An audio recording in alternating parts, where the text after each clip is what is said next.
अस्सलामुअलैकुम स्टूडेंट्स। तो आज हम लिपिड्स की बात करते हैं। तो लिपिड को हम डिफ़ाइन करें तो ये ऐसे हेट्रोजीनियस ऑर्गेनिक कंपाउंड्स होते हैं जो इनसोल्यूबल होते हैं वाटर में और सोल्यूबल होते हैं ऑर्गेनिक सॉल्वेंट्स एसीटोन, अल्कोहल या ईथर। इसमें इंक्लूड है फैट्स, ऑयल, वैक्स और स्टेरॉइड जो हमारे बॉडी में पाए जाते हैं।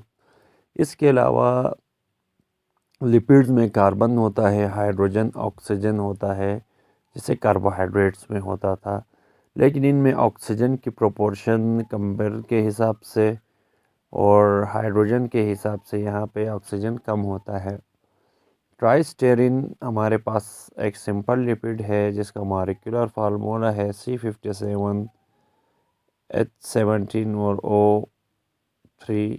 Due to high content carbon and hydrogen oxygen, यहाँ डबल अमाउंट ऑफ क्या होता है, एनर्जी होती है फैट्स में। और लिपिड ज़्यादातर सेल मेम्ब्रेन में पाए जाते हैं, जैसे फॉस्फोलिपिड, कोलेस्ट्रॉल पाया जाता है सेल मेम्ब्रेन में। और ग्लाइसराइड्स होते हैं वहाँ एनर्जी स्टोरेज का काम करते हैं। स्टेरॉइड हार्मोन प्रोटेक्शन करते हैं, वाटर प्रूफ इंसुलेशन और सेल मेम्ब्रेन को बायोंसी देते हैं। Properties of acyl glycerol. Acyl glycerol low density, insoluble in water, organic में सोल्यूबल होते हैं जैसे क्लोरोफॉर्म वगैरह में। इसके अलावा इनमें हाई मेल्टिंग पॉइंट होता है और शॉर्ट चेन्स होती हैं इनमें जो अनसेचुरेटेड होते हैं उनके अंदर। और इनमें इमल्सिफाइंग पावर है और हाइड्रोलाइसिस के नतीजे में एक्वस यानी मीडियम या एक्वस एसिडिक मीडियम में जब हम इनको हीट करते हैं तो यहाँ फैटी एसिड ग्लाइसरोल से एनर्जी रिलीज़ होती है और ऑक्सीडेशन के नतीजे में यहाँ पे ऐसे स्मेलिंग और फ्लेवर्ड कंपाउंड्स यानी डिराइव करते हैं। फिर ग्लाइसराइड्स की बात करें तो ये भी बॉडी में मेजर पार्ट्स यानी असाइल ग्लाइसराइड का बना हुआ है और ये फैट डिपॉजिट्स में पाए जाते हैं और फूड में। और ये जब इनका हाई लेवल होता है तो ये कुछ डिजीज़ कॉज करते हैं जैसे ओबेसिटी है, डायबिटीज़ है, या हाइपरलिपोप्रोटीनीमिया है, या हाइड्रोजनेशन होता है जब आइसाइल ग्लाइसरोल का। तो ये मार्जरीन और बटर ये इंडस्ट्रीज़ में प्रोड्यूस करते हैं और जब ये लेक हों तो मार्जरीन की वजह से लेक्स विटामिन जो कि बटर में होती हैं। उसके बाद फॉस्फोलिपिड्स हैं। फॉस्फोलिपिड्स एम्फिथेटिक मॉलिक्यूल्स हैं जो पोलर नॉन पोलर एंड्स दोनों होते हैं, इस वजह से उनको एम्फीफैटिक कहते हैं।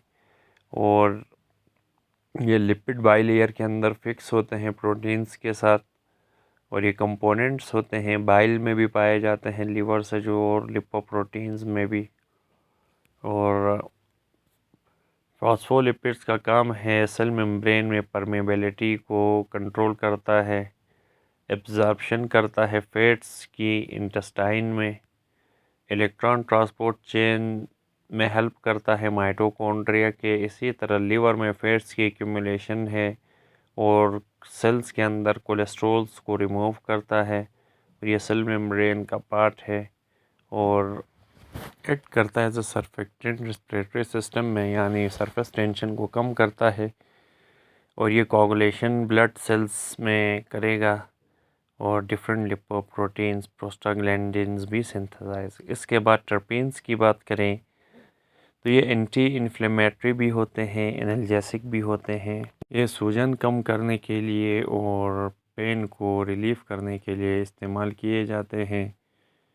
इसके अलावा ये जो है एंटीऑक्सीडेंट है, एंटी कन्वल्सिव और डिप्रेसिव होते हैं, एंटी कैंसर भी हैं, एंटी ट्यूमर हैं, एंटी म्यूटेजेनिक यानी ये ट्यूमर्स और कैंसर को होने नहीं देते, न्यूरो प्रोटेक्टिव है और एंटी एलर्जिक एलर्जीज़ को होने नहीं देते, एंटीबायोटिक्स भी इनसे बनाते हैं हम।